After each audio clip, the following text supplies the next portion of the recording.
qu'est-ce que la séduction? Je vais commencer simplement par souligner plusieurs aspects de la séduction. La séduction, c'est évidemment déjà un actif, une action, c'est un verbe, c'est séduire. Mais c'est aussi un passif, c'est aussi un état, c'est être séduit. Donc la séduction, c'est un mot, je dirais, un petit peu ambigu parce que soit il renvoie à l'acte de séduire, délibérément ou non délibérément, hein, consciemment ou inconsciemment, soit à l'état de quelqu'un qui est en état de séduction, qui est séduit. La séduction, c'est aussi, on le sait, c'est une manière d'être, c'est un comportement, une démarche, une attitude, une façon d'être. Il y a des gens qui sont, vous savez, il y a des gens qui sont plus ou moins tactiles, plus ou moins dans le contact, mais il y a des gens qui sont plus ou moins dans la séduction. Mais la séduction, c'est aussi, troisième aspect, c'est aussi un projet, une entreprise. On peut entreprendre de séduire quelqu'un. Et si la séduction est une entreprise, il y a forcément un quatrième aspect, ce sont les moyens de la séduction. Les moyens de la séduction, alors ça va des, je dirais, des techniques, des ruses, aux stratégies, aux stratagèmes, voire aux pièges. Et si on pousse un peu plus loin, il y a peut-être donc un cinquième aspect de la séduction qui est l'art de séduire. Peut-être qu'il y a un art de la séduction dont les codes varient avec le temps. Il y a un célèbre auteur latin qui s'appelle Ovide qui a écrit en son temps l'art d'aimer. Quand on le lit, il y a des choses qui sont actuelles, d'autres qui sont peut-être inactuelles ou qui prennent à rebrousse-poil certains de nos préjugés ou de nos idées reçues contemporaines. Mais en tout cas, il y a un art d'aimer dans l'art romantique, il y a un art d'aimer au Moyen-Âge, il y a un amour courtois au Moyen-Âge, il y a un art d'aimer qui peut-être évolue à travers les époques, qui peut-être aussi a des invariants. Ça, on va le voir ensemble. Donc voilà ces 5 aspects de la séduction. Il y a aussi, je termine Brigitte, parce que après je vais vous poser des questions, je vais vous laisser vraiment prendre la parole, mais j'aimerais finir quand même par donner, c'est non exhaustif, donc il ne faudra pas hésiter évidemment à, je dirais, à compléter. Il y a aussi les domaines de la séduction, les champs de la séduction, les champs où s'applique la séduction. Alors évidemment, il y a le domaine sentimental, il y a le domaine affectif, il y a le domaine sexuel charnel, tout simplement. On peut ne pas avoir de sentiments pour quelqu'un et être dans la séduction. Il y a le domaine des relations sociales au sens large, même dans l'amitié, il peut y avoir un peu de séduction, des attitudes un peu séductrices. Merci Franco de le poser. Dans les relations sociales de façon plus étendue, parce qu'elles sont plus ou moins désintéressées, plus ou moins intéressées, évidemment. Il peut y avoir une part de séduction. Puis après, quand on va dans le champ marchand, mercantile, dans le commerce, le marketing, la publicité, la communication, on touche forcément à la communication. Il y a aussi un domaine auquel peut-être on ne pense pas quand on parle de séduction, mais qui pourtant est concerné par cette notion, c'est la politique. C'est ce à quoi tu pensais, Annabelle? C'est la...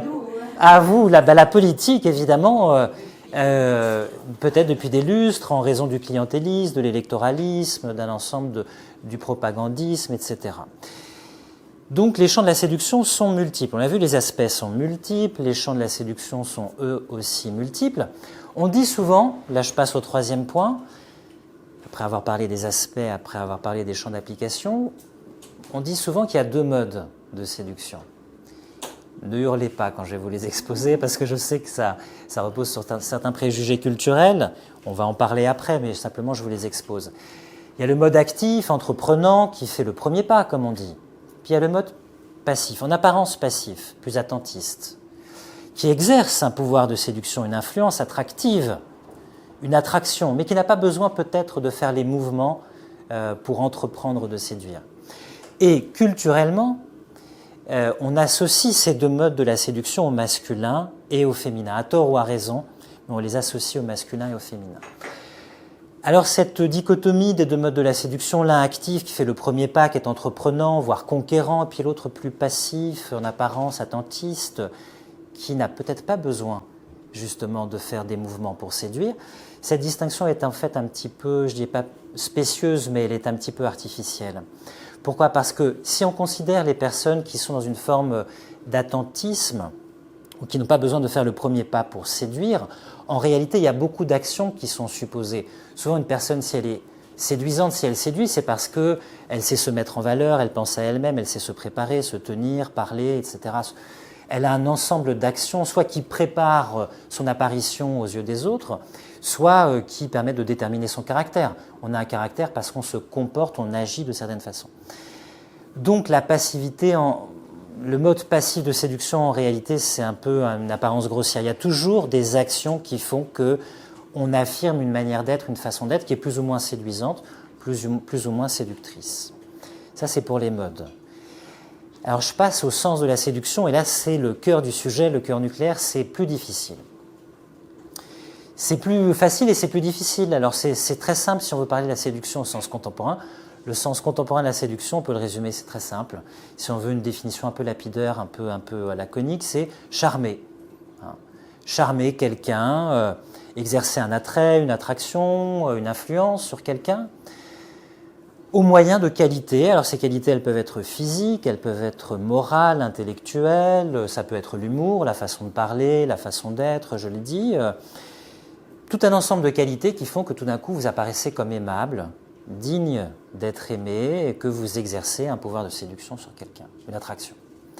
Ça, c'est le sens contemporain, c'est le plus facile. Mais en réalité, le sens profond de la séduction, et c'est pour ça que c'est une notion trouble, c'est que si on en restait là, voilà, il y a des gens qui nous charment, qui ne nous charment pas, il y a des gens qui entreprennent de charmer et d'autres qui n'entreprennent pas de charmer, qui charment peut-être à leur insu. Ce serait presque trop simple. En réalité, la séduction, si on se plonge dans l'étymologie, et je vais en dire quelques mots, c'est, au sens étymologique du terme, c'est ducere, détourner, écarter du chemin. En français, on dirait éconduire. Détourner du chemin, écarter, isoler. Et donc aussi détourner du droit chemin. Et conduire vers la faute, le péché, c'est un sens traditionnel de la séduction. Conduire vers la faute, le péché, l'erreur, et notamment la faute charnelle. Donc ça veut dire aussi débaucher. Et c'est ensuite, par extension et par affaiblissement, que le terme séduction a désigné de façon plus neutre, amener quelqu'un à avoir des rapports charnels, sans jugement moral. Mais vous voyez bien que c'est par suite, par extension et par affaiblissement. Et puis séduire, ça veut dire aussi, quand on se plonge dans l'étymologie, dérober quelque chose à quelqu'un. Il y a l'idée de... Je vais lâcher le terme, il y a l'idée d'abuser de quelqu'un. Pourquoi? Parce que quand on regarde l'étymologie du verbe séduction, alors si vous regardez sur Internet, vous allez souvent trouver une étymologie simple qui n'est pas tout à fait juste. Vous allez trouver, alors elle n'est pas fausse, mais elle n'est pas tout à fait juste, vous allez trouver le latin seducere. Le seducere, ducere c'est conduire, et c'est le C de séparation, de sédition, de ségrégation. Ça veut dire conduire à l'écart. Et conduire, faire sortir du chemin, donc tromper, séduire, corrompre. Mais en réalité, ça n'est pas l'étymologie profonde du verbe séduction. Le véritable mot latin, on n'y pense pas souvent, on le trouve dans le dictionnaire de l'Académie française, c'est subducere, qui veut dire soustraire, soudoyer. Subducere a donné un ancien français qui était soudoir. Et ce soudoir, on l'a modifié après pour donner séduire avec l'autre terme latin qui est seducere. Donc il y a deux étymologies latines, mais qui ne sont peut-être pas rassurantes, aucune des deux si vous voulez. Je dis quelques mots sur seducere. Seducere, donc je l'ai dit, ça veut dire conduire à l'écart, isoler, soit pour mettre quelqu'un en valeur, parce qu'on considère que quelqu'un est unique, soit aussi pour isoler quelqu'un, pour le corrompre. Il y a un terme grec ça fait penser à un terme grec qui est diabolé. Diabolé qui a donné diabolique en français, qui veut dire la division. Il y a l'idée de seducere, ça veut dire aussi séparer, diviser. L'autre terme latin, c'est subducere. Alors subducere, ça veut dire soulever, mais ça veut dire aussi soutirer. Soutirer, ça veut dire prendre furtivement, soustraire. Il y a l'idée d'une dérobade. Il y a l'idée d'un abus, d'abuser de quelqu'un. Vous voyez que ce n'est pas forcément tout à fait rassurant. J'ai parlé des latins, puisque c'est l'étymologie du mot français qui est double et qui est donc complexe dans la séduction. Vous voyez qu'il y a beaucoup d'idées qui sont agrégées, agglomérées, et qui ne sont pas réductibles simplement à charmer. Mais si je veux parler des Grecs, c'est intéressant, les Grecs pour nous, les Grecs de l'Antiquité, pour eux la séduction, elle est langage. Je ne sais pas si ça vous parle, le fait que la séduction soit liée au langage. La séduction, c'est d'abord une déesse qui s'appelle la déesse Peito. P-E-I-T-H-O, accent circonflexe, parce que c'est un oméga, donc les Grecs disaient Peito. Peito, c'est à la fois une puissance abstraite et en même temps une déesse, qui est à la fois la déesse de la séduction charnelle, mais aussi de la politique, et donc de la rhétorique. C'est la déesse de l'art oratoire, de l'éloquence, de l'art de parler, de convaincre, de persuader. À telle enseigne d'ailleurs que le verbe peito, en grec, veut dire persuader, convaincre, mais aussi enjôler, cajoler. Vous savez, enjôler, c'est tromper quelqu'un par des cajoleries, des belles paroles. Donc c'est ça que veut dire peito. Donc les Grecs nous apprennent quelque chose d'important, c'est que la séduction est liée au langage. Le langage est un vecteur fondamental de la séduction, et le langage a des moyens qui sont la flatterie, la cajolerie, et l'ensemble des belles paroles qui peuvent vous être dites, des belles promesses qui sont destinées à vous persuader, à gagner votre assentiment, votre consentement. Il y a un dérivé du verbe peito qui est intéressant pour nous, qui est peitomai. Il suffit d'ajouter mai à la fin, peitomai. Peitomai, c'est intéressant parce que ça veut dire se laisser persuader. Ben oui, parce que dans la séduction, il faut bien qu'à un moment quelqu'un consente. Il faut qu'à un moment quelqu'un se laisse faire, que quelqu'un acquiesce, donne son assentiment. Il faut bien à un moment se laisser séduire. Donc peitomai dit se laisser persuader, mais peitomai dit quelque chose aussi un peu de terrible. Peitomai, ça veut dire obéir. Ça veut dire que peut-être la séduction ouvre un rapport de pouvoir. Peut-être. On parle d'un pouvoir de séduction, mais est-ce que la séduction nous fait rentrer dans un rapport de pouvoir? Ça, c'est l'une des questions sans doute que je vous poserai, si on a le temps d'y arriver. Puis deux dernières choses pour finir sur ce panorama de la séduction qui nous permettent de planter vraiment le décor, d'avoir un ensemble de sens, d'enjeux, de champs concernés par la séduction. On identifie souvent la séduction à tort ou à raison à un piège. C'est le thème. Alors, c'est un mot qui n'existe plus. Il existe toujours, mais on l'emploie beaucoup moins qu'avant.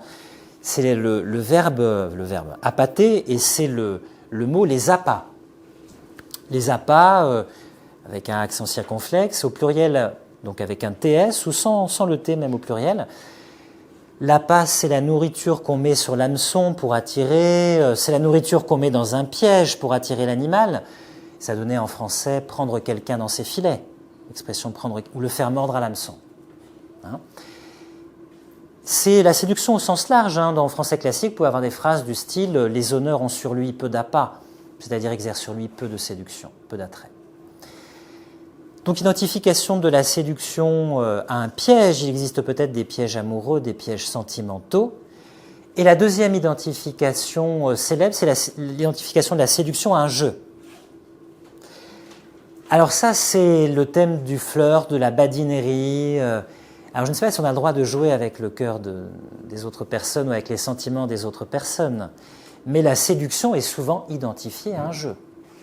À tort ou à raison, là aussi je poserai des questions là-dessus. Ça marche pour cette présentation globale? Ma première question est la suivante. C'est un paradoxe. Vous allez me dire si vous êtes d'accord, si vous n'êtes pas d'accord, et surtout pourquoi. Est-ce qu'on est d'autant plus séduisante ou séduisant qu'on est d'autant moins séducteur ou séductrice? Je le dis autrement, est-ce qu'on est d'autant plus séduisante ou séduisant qu'on cherche moins à séduire? En apparence. Parce que peut-être que l'apparence est trompeuse. Mais est-ce qu'il y a, comment dirais-je, un attrait particulier, une séduction qui est exercée, justement par les personnes qui ne cherchent pas à séduire? Ou bien pas du tout?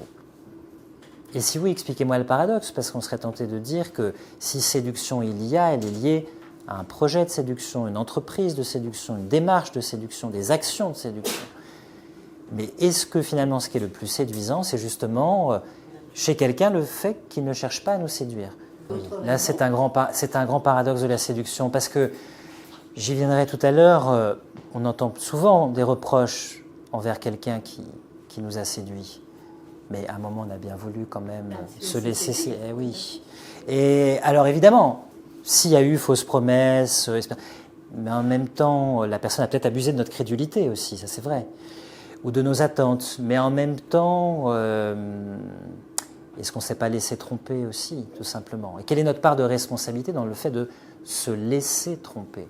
C'est aussi ça la question. Mais, donc on est là-dedans. Mais est-ce qu'on peut rester? Est-ce que vous voyez, il y a quelque chose à la fois de grave et de sérieux dans la séduction? On le sent là. Il y a, excusez-moi, c'est mon caractère invétéré de classique.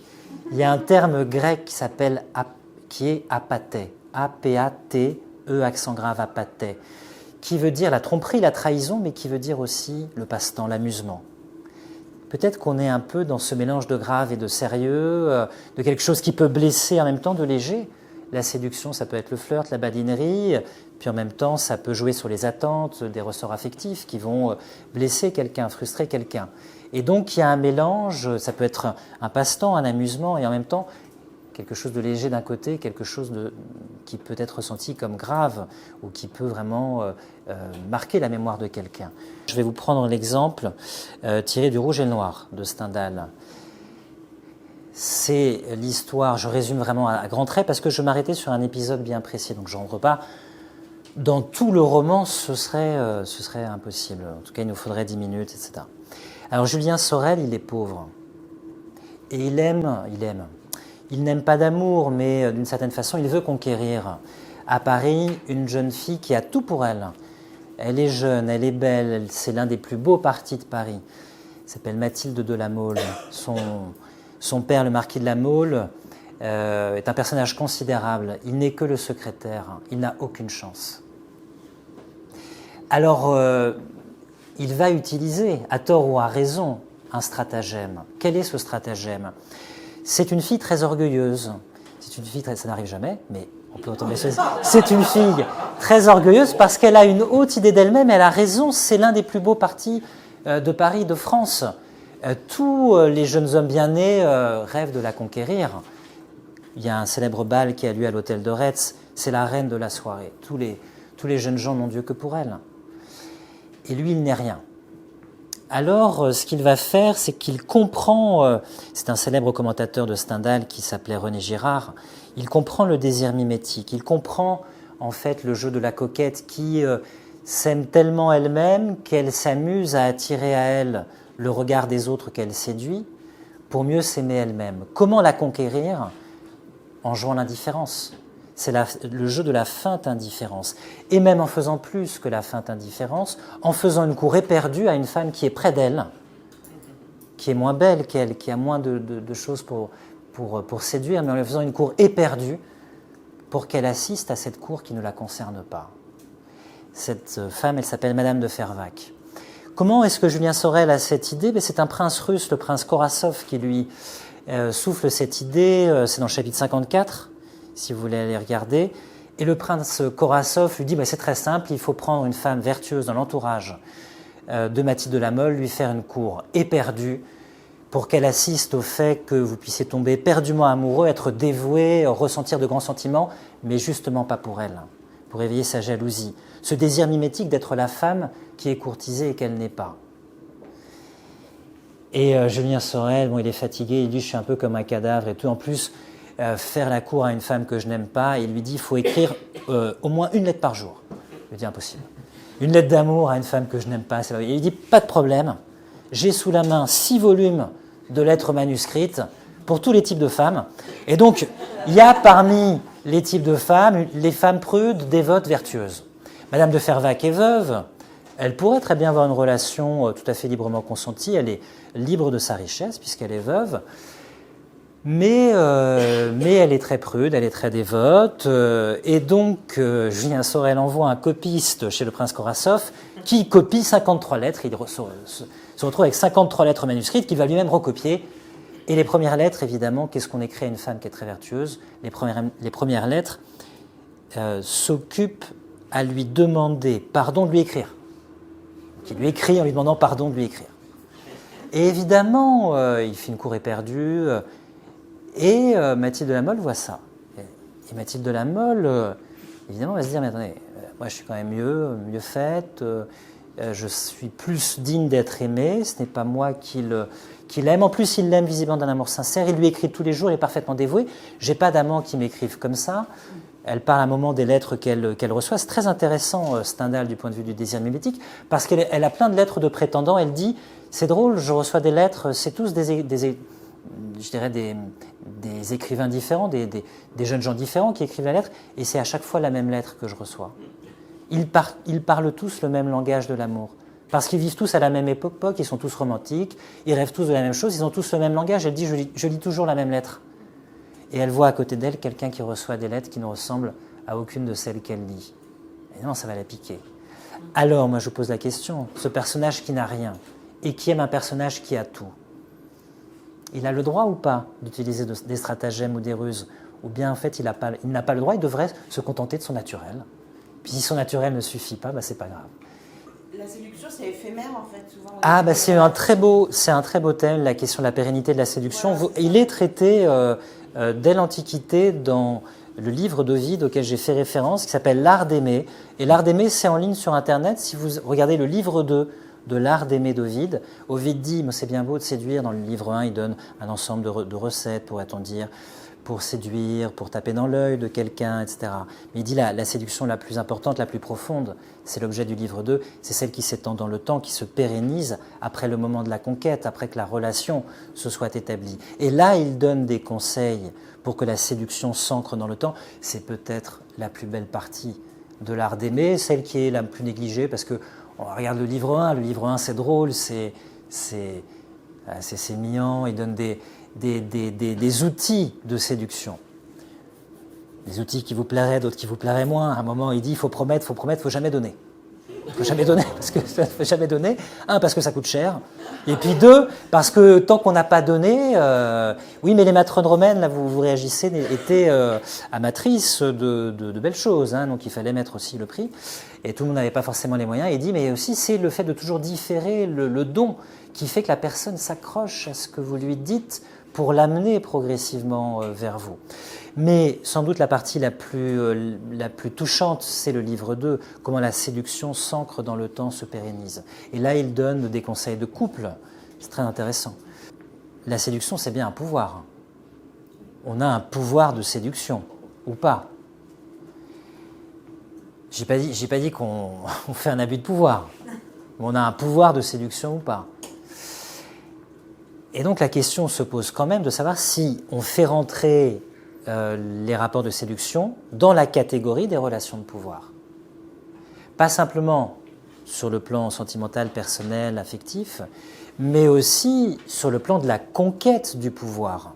Je vous ai dit, la séduction, par exemple, chez les Grecs, c'est la déesse Peito, déesse de la rhétorique, de l'éloquence, de l'art oratoire, du fait de gagner l'assentiment, l'adhésion, la conviction d'un jury, d'un public, d'un ensemble de personnes, d'un auditoire. Et ça veut dire que si vous possédez... C'est pour ça que je parlais d'art de la séduction, qui est une question qu'on a laissée un peu systématiquement de côté, en disant le naturel, le librement consenti. Mais il y a quand même un art de la séduction, il y a quand même un art oratoire, une éloquence, il y a quand même l'art et la manière de séduire ou pas un auditoire. Et ça nous amène au rapport de pouvoir, même si on n'a pas envie peut-être de considérer l'association entre la séduction et le pouvoir, même si on considère que c'est de la manipulation. Il faut quand même qu'on aborde cette question. Et donc, je vous la reformule. Si la séduction est un pouvoir exercé sur les autres, délibéré ou non délibéré, vous pouvez avoir un pouvoir de séduction dont vous êtes même la propre victime, parce que vous, malheureusement, vous séduisez des personnes que vous n'avez pas envie de séduire. Mais si la séduction est un pouvoir, est-ce qu'elle n'entre pas dans la catégorie des relations de pouvoir, tout simplement? Bien sûr, il n'y a pas que la parole au sens strict, il y a la façon de s'adresser. Et d'ailleurs, quand on regarde l'art oratoire de l'Antiquité, le livre de Cicéron, il y a des choses qui nous feraient sourire. Il donne des conseils sur la façon de faire des gestes. Et quand on énonce quelque chose de particulièrement dramatique, dit-il, on doit se taper les cuisses devant l'auditoire. Alors je ne sais pas si ça produirait chez vous finalement l'effet escompté. Mais on parlait de la parole, je fais juste un point là-dessus. La séduction, c'est peut-être dire à l'autre ce qu'il attend qu'on lui dise, ce qu'il espère entendre, tout simplement. Et ça nous est dit, je dirais, insidieusement par l'opéra de Mozart Don Juan, un Don Giovanni, quand On écoute, alors c'est dans l'acte 1, la scène 9, quand Don Juan s'adresse à une paysanne, Zerlina. Il lui chante cet air célèbre que vous connaissez peut-être, que vous pourrez écouter si ce n'est pas le cas. La ci darem la mano, la mi dirai d'ici. Là, nous nous donnerons la main, et là, tu me diras oui. Qu'est-ce qu'il lui dit? Il lui promet le mariage. Elle, qui est une paysanne, il lui promet qu'ils se donneront la main et qu'elle consentira. C'est-à-dire qu'il y a un effet de suggestion hypnotique. Il lui dit déjà ce qu'il attend qu'elle lui dise, mais il lui dit aussi ce qu'il sait qu'elle attend de s'entendre dire. Et dans cette formule et ce chant, il y a déjà l'idée d'un enchantement. Effectivement, c'est une question aussi de rapport de pouvoir. Il y a un texte célèbre de l'Antiquité que je vous ai mis, il est en deuxième texte, je vous en dis un mot, comme ça quand vous lirez le texte, vous aurez un œil averti sur le texte. C'est un célèbre sophiste qui s'appelait Gorgias de Léontium. Et Gorgias, donc c'est le 5e siècle, 4e siècle avant Jésus-Christ, c'est l'époque de Socrate. Gorgias écrit un éloge d'Hélène. Alors vous savez sans doute qui était Hélène, elle était réputée être la plus belle femme du monde. Et ce qui s'était passé, c'est que l'enlèvement d'Hélène avait été à l'origine de la guerre de Troie. Pourquoi? Parce que Paris, qui est un prince troyen, vous savez, il est choisi par 3 déesses pour désigner qui est la plus belle. Vous savez, il y a Aphrodite, il y a Héra, il y a Athéna, elles sont toutes plus belles les unes que les autres. Puis elles choisissent ce qu'elles pensent être un berger, en fait c'est un prince troyen, qui est là, qui est Paris, c'est lui promettre toutes quelque chose. Aphrodite lui promet la plus belle femme du monde, Héra lui promet des empires, Athéna, je ne sais plus ce qu'elle lui promet. Évidemment, il choisit celle qui lui promet la plus belle femme du monde. La plus belle femme du monde à l'époque, c'est Hélène. Hélène est mariée. Elle est mariée à un chef qui s'appelle Ménélas. Et qu'est-ce qui s'est passé? C'est que Hélène était tellement belle que tous les chefs de la Grèce réclamaient sa main et que pour être sûr que l'attribution de sa main à un chef plutôt qu'à un autre ne provoque pas une guerre, on avait fait jurer à chacun de ses prétendants que, une fois qu'elle aurait fait son choix, pour l'un d'entre eux, ils étaient tous d'accord pour se coaliser si jamais on lui ravissait sa femme. Alors il y a 2 versions qui sont intéressantes du mythe, et Gorgias va prendre une version et il va faire l'éloge d'Hélène. Il y a une version où Aphrodite permet à Paris d'enlever Hélène, c'est un rapt, un ravissement, une violence. Mais il y a une deuxième version où elle lui donne la séduction du langage, et donc il séduit Hélène et il peut l'emmener avec elle, elle consent.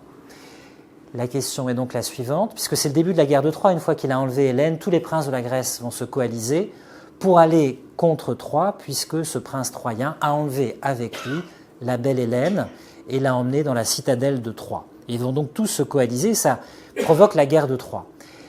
La question est la suivante, est-ce qu'Hélène, qui a été séduite, est responsable? Est-ce qu'elle a une part de culpabilité? Ou bien, étant séduite, est-ce qu'elle peut plaider non coupable?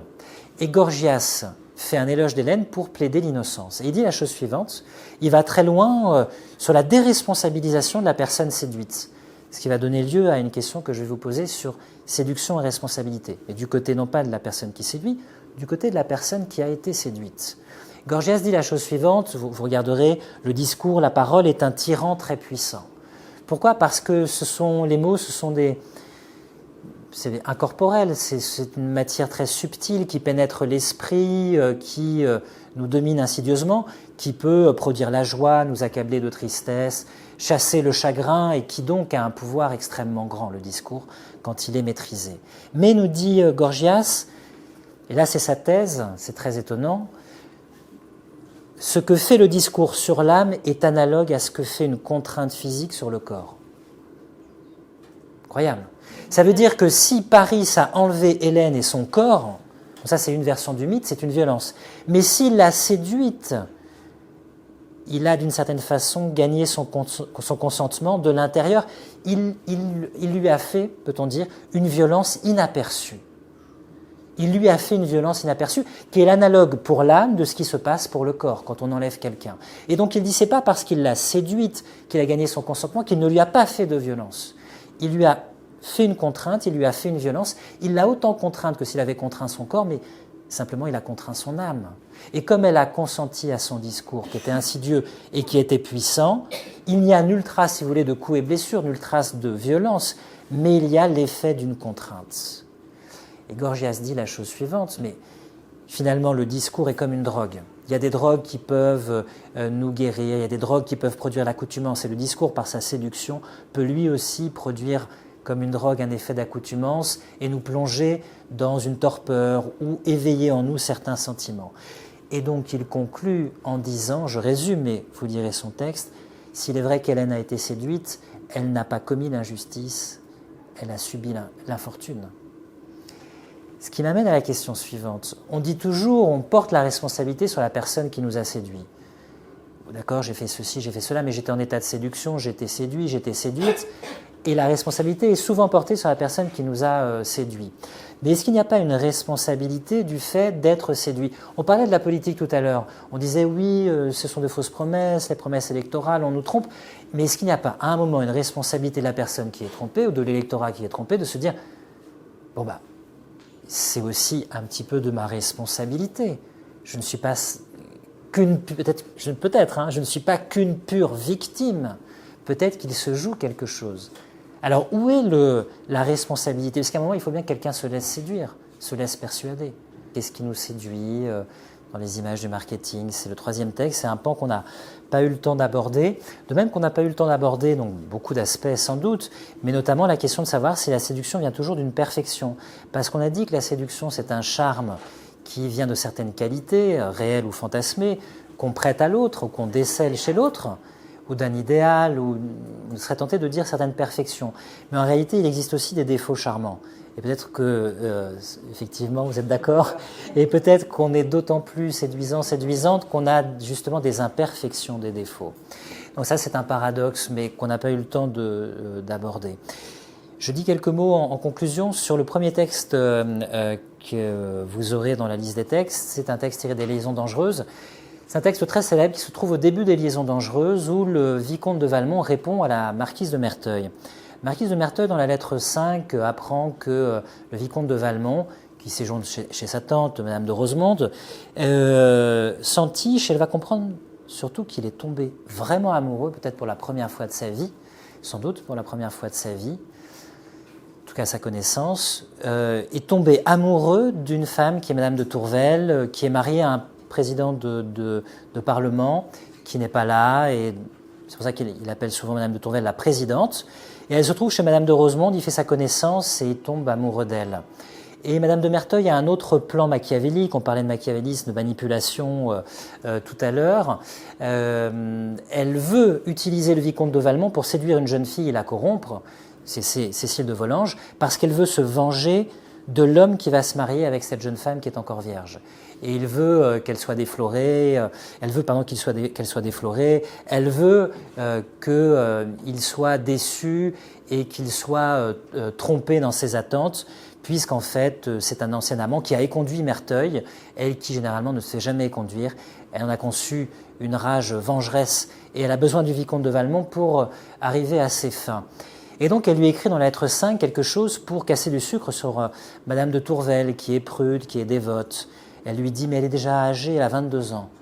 Et puis en plus, elle est mariée depuis 2 ans. Alors vous imaginez, elle lui dit, mais si vous l'aviez connue avant, vous auriez pu en faire quelque chose. Mais enfin là, c'est trop tard. Vous voyez, vous rendez compte hein, pour l'époque. Mais surtout, elle lui dit, alors je la cite, qu'est-ce donc que cette femme? Des traits réguliers, si vous voulez, mais nulle expression. Passablement faite, mais sans grâce. Toujours mise à faire rire, avec ses paquets de fichus sur la gorge et son corps qui remonte au menton. Et elle lui dit même, vous n'en espérez aucun plaisir, parce qu'elle dit, réservez jusque dans les plaisirs, elle ne vous offre que des demi-jouissances. Et elle lui dit, quand bien même elle n'aurait plus peur de Dieu, elle aura toujours peur du diable, et donc elle ne se donnera qu'à moitié. Et il lui répond, et je vous ai mis un extrait de sa réponse, la lettre 6, qui est assez incroyable parce qu'elle est totalement ambivalente. Mais je vous ai mis qu'un extrait, je n'ai pas pu vous mettre toute la lettre. La lettre n'est pas si longue que ça, elle fait 2 pages et demie, vous pouvez la lire. Je vous ai mis la partie où il répond à la Madame de Merteuil, à la marquise de Merteuil, et lui dit quelque chose qui va la blesser profondément. Parce qu'elle va comprendre quelque chose qui va faire écho à ce qu'on a dit au début, le naturel, l'art, d'un côté l'authenticité, de l'autre côté l'artifice. Il dit la chose suivante, mais que dis-je, Madame de Tourvel a-t-elle besoin d'illusions? Non. Pour être ravissante, il lui suffit d'être elle-même. Quand Madame de Merteuil lit ça, elle comprend tout ce qu'elle n'est pas. Parce que Madame de Merteuil est très séduisante, très séductrice. Elle a l'art de séduire, l'art et la manière de s'habiller, de se mettre en valeur. Mais elle n'est pas très aimable, en fait. Ce n'est pas une personne aimable. Elle ne peut pas être aimée pour elle-même. Elle ne peut pas séduire telle qu'elle est. Et le vicomte de Valmont enfonce le clou, à la fois parce qu'il témoigne sincèrement de l'admiration et de l'amour qu'il a pour cette femme qui le séduit, peut-être aussi un petit peu par malignité, pour écrire au sujet de cette femme en creux tout ce que n'est pas la marquise de Merteuil. Il rajoute « toute parure lui nuit, tout ce qui la cache la départ ». C'est dans l'abandon du négligé qu'elle est vraiment ravissante. Et un peu plus loin, il dit la chose suivante, « Sa figure, dites-vous, n'a nulle expression. Et qu'exprimerait-elle dans les moments où rien ne parle à son cœur ?» Non, sans doute, elle n'a point comme nos femmes coquettes ce regard menteur qui séduit quelquefois et nous trompe toujours. Et bien qu'elle est les plus belles dents du monde, elle ne rit que de ce qui l'amuse. Donc, elle comprend qu'il y a une femme qui le séduit profondément parce qu'elle est belle. C'est une belle personne. Ça transparaît. Toute sa description physique est une description morale. Et lui, il est attiré, on parlait de pervers narcissique tout à l'heure, il est attiré par tout ce qu'il n'est pas, la vertu, la bonté, la sincérité, l'authenticité, l'incapacité même à mentir. À un moment, vous lirez dans la lettre, il a une preuve qu'elle est un petit peu éprise de lui, puisque lors d'une balade, il est vraiment malin, il s'amuse à les faire passer par un sentier où il y a de la boue, il est obligé de les porter, d'abord Madame de Rosemonde, et puis il est obligé de l'enlacer, et elle rougit.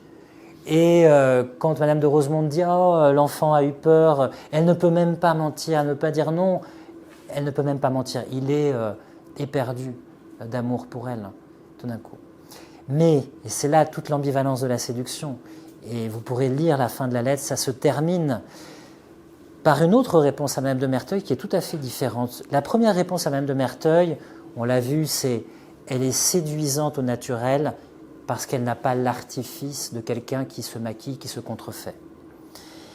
Elle est séduisante et non pas séductrice. Mais il va donner une deuxième réponse à Madame de Merteuil qui lui a dit « Réservez jusque dans les plaisirs, elle ne vous offre que des demi-jouissances ». Et il va dire qu'il va avoir beaucoup de jouissances à conquérir cette femme justement pour la débaucher. Et donc on a à la fois un homme qui aime sincèrement une femme et qui en même temps dit qu'il va éprouver un plaisir, d'une certaine façon, à l'amener dans la trahison. Et vous lirez la fin de la lettre, c'est assez incroyable, puisqu'il y a presque deux tons. Il dit la chose suivante, « J'aurai cette femme, je l'enlèverai au mari qui la profane, j'oserai la ravir au Dieu même qu'elle adore. Quel délice d'être tour à tour à la fois l'objet et le vainqueur de ses remords. Loin de moi l'idée de détruire les préjugés qui l'assiègent. Ils ajouteront à mon bonheur et à ma gloire. Il se fera une gloire de séduire.